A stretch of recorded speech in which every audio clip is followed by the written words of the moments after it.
Hey guys, welcome back to my YouTube channel. If this is your first time here, karibu sana. My name is Kathomi and I'm so glad you're joining us. Today's video, we're going to talk about the events that come before the actual wedding.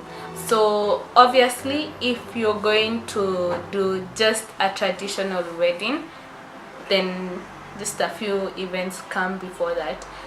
I think just one actually. Yes, just one. And then there's obviously the white wedding, and then you have just a couple of events for your white wedding. So let's start this video.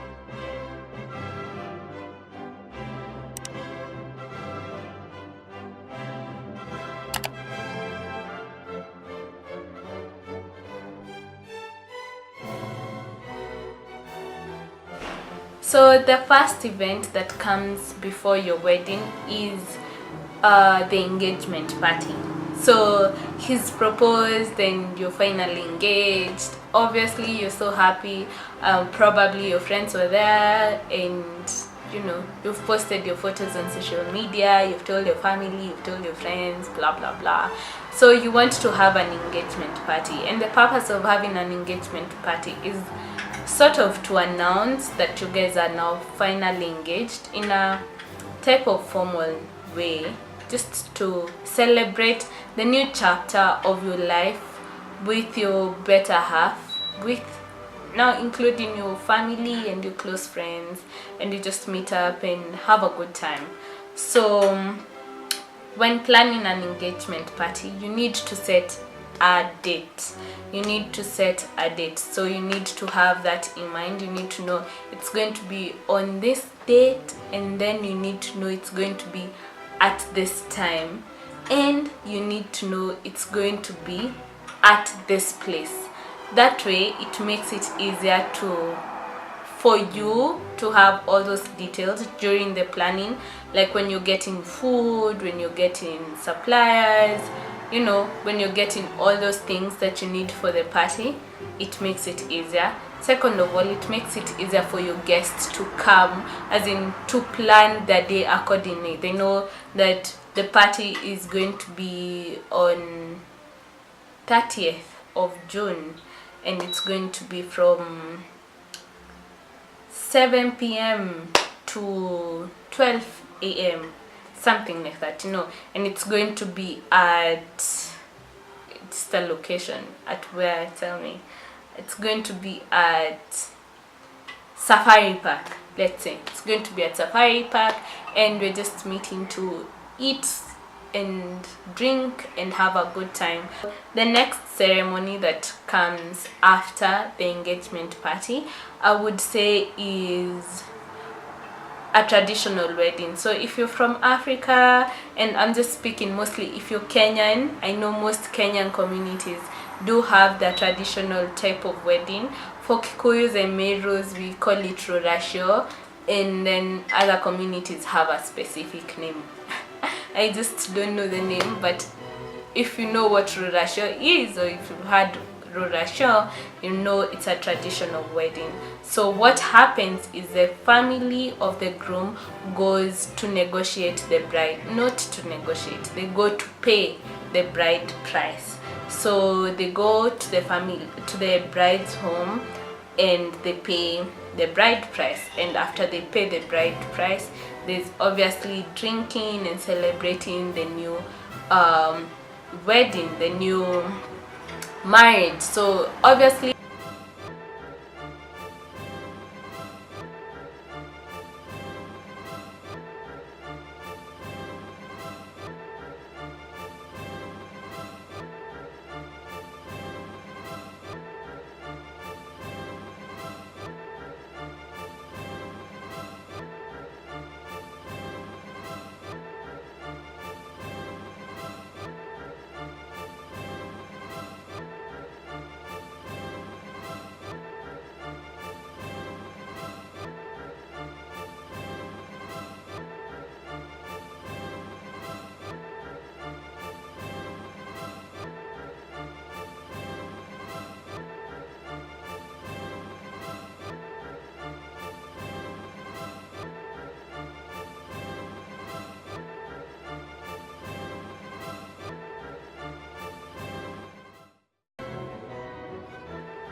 And after all these parties are there, we get to do a rehearsal dinner. Well, it doesn't have to be exactly a dinner, just a rehearsal of how the events are going to go during the wedding. So during the rehearsal, you get to know how the arrangement of people, how they're going to walk down the aisle, how the bride is going to walk down the aisle. You get to know the planning of the actual wedding, like the service is going to start from this point to this point. We're going to have praise and worship team here. We're going to have prayers. We're going to have who and who speak. So during that, the rehearsal is basically going through the event, the actual things that are going to happen on the said wedding day. So yeah, how people are going to walk, who's gonna talk, how they're preaching, how long the wedding is going to be, especially the service part of the wedding. You also get to assign duties to people, like the best maid should be in charge of this and this, who's going to be in charge of the rings, the flowers, and all that. You get to do all that during the rehearsal, so that there's no that hassle or confusion during the actual wedding. Before we even go on, for all this, you have to know, you have to come up with the day of this event, the time of this event, the place for these events are gonna take place, who's going to be hosting you. This makes it easier for you to plan the days, and also for your guests, so that they can plan their day according or around that specified day. They can plan themselves around the guests. They can plan themselves around that specified day. So that is why you need to have these things decided before you say, yeah, you call them, tomorrow is my engagement party, so you'll come.